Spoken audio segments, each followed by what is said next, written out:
Hello, my name is Antonia Carvajal. De nuevo, es que empezáis muy antes. Es que espérate. Sí. Ya. Cuidado con el micrófono, ¿no? 1, 2, 3. Hello, my name is Antonia Carvajal, and the group members are Nicolás Soto, Guillermo Matamala, and Fernando Rojas, and we will be interviewing Rosario. Era.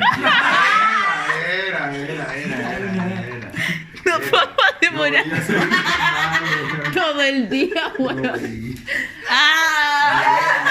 Ya, pero no podéis decir esas cosas, pues si hay que Activado. No, porque yo sabía que era. ¿Cómo se puede llamar igual? Ya fumemos. Peña, córrete un poco más para. Ya. ¿Ahora sí? 1, 2, 3. Hello, my name is Antonia Carvajal, and the group members are Nicolás Soto, Guillermo Matamala, and Fernando Rojas, and we will be interviewing Marina Coquida. The first question I want to and Marina has an entrepreneurship on the beauty sector. The first question I would like to ask is, how did it occur to you to begin this business? Well, at first I needed to make some money, because I'm a student, so I don't work. I decided to go to the beauty section, in all the options I had, because of the people I know. They really like, I sell some lotions and perfumes, I know that the people I know likes that, so I thought that would be like a nice niche, That's really interesting. And how did you begin to locate the people you would get the stuff from? At first, well, because of I travel a lot with my parents, I realized that the market that I work with is Victoria's Secret. It's kind of very exclusive, it's not everywhere. And I came up with a person because one day I went to the store, I saw that they had like some offers, like buy 3, pay 2, something like that. And the person that was like helping me, doing my to buy, she told me, I told her, that I wanted to make a business, and she told me that she can tell me whenever they had like new stuff coming in, she can give me a call, and just like that, she was like, what do you want? What are you looking for? And I told her I want to start a business, and that was how I made the contact, just being honest with the person. That's a great story. And is it very difficult to compete in this sector? Kind of. This is an online store, so it's kind of difficult how you reach people, because you have to know a lot of people, so that's maybe like the difficult part of this business. Also, you really have to be clear about where do you want to focus your business, because I focus in the beauty stuff because all of the options that I had, that was where the most public was, concentrated, so that's why. And how do you reach the consumers? I started, this is an Instagram business, so I started to follow the people that follow me, in my personal account, and that's how it started. And obviously, I asked the other people to,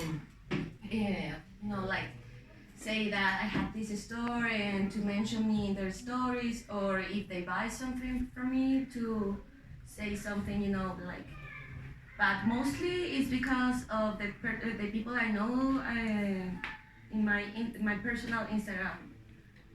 That was a really smart choice.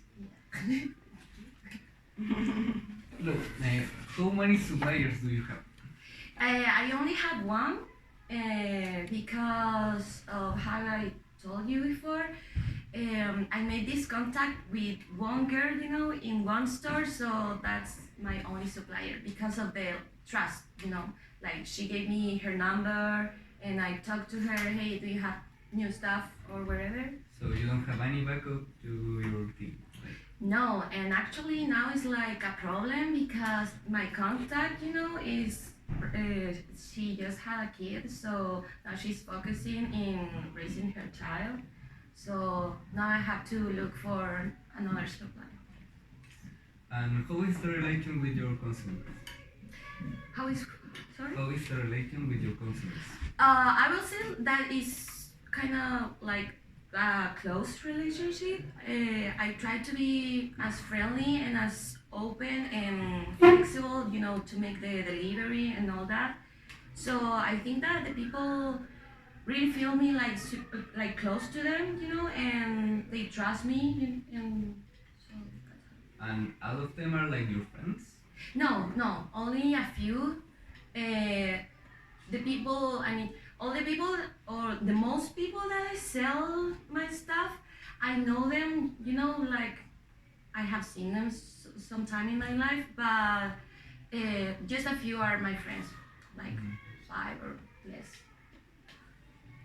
Time must be very important for you. How much time do you spend daily on the store?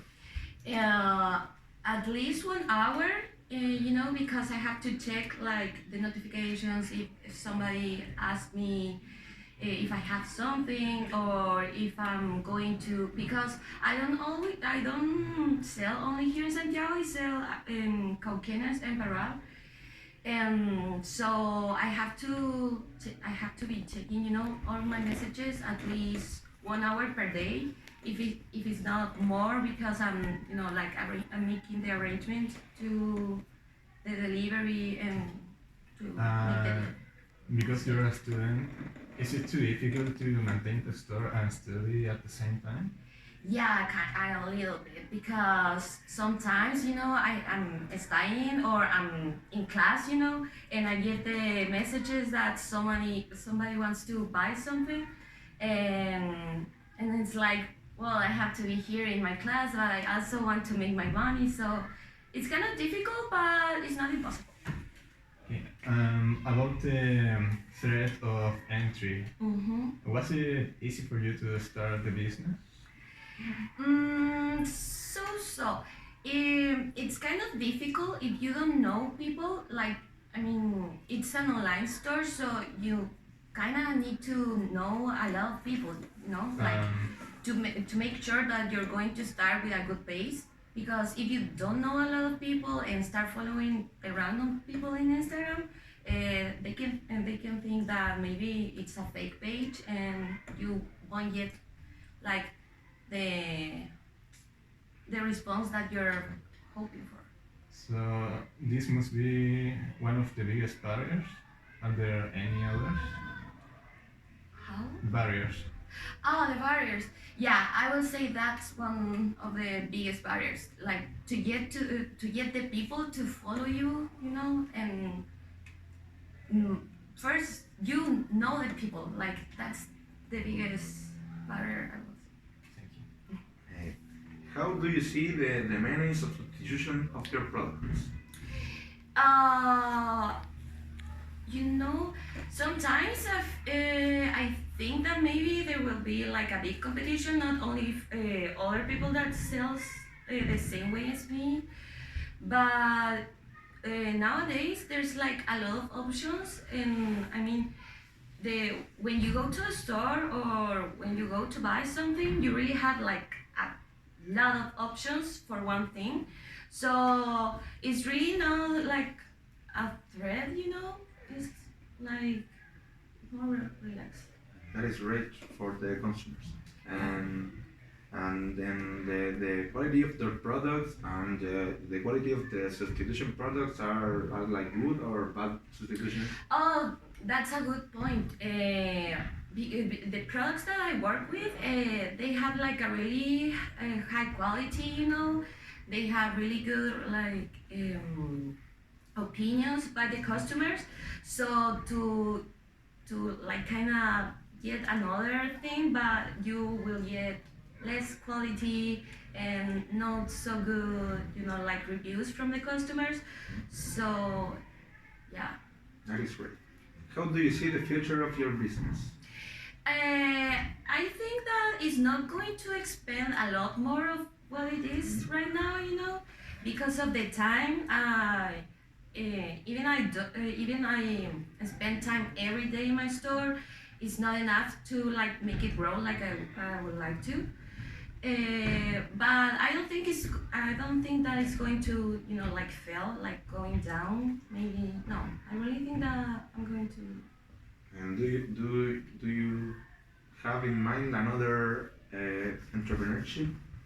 Yeah, I mean, I would love to make well, sell more stuff in my store. I mean, obviously the beauty section is still that path, but with more products, you know, like have way more like a gamma of, you know, like things I sell.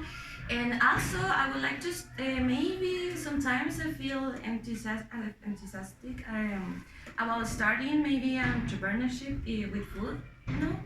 But I'm still thinking about it because I don't know how that how the food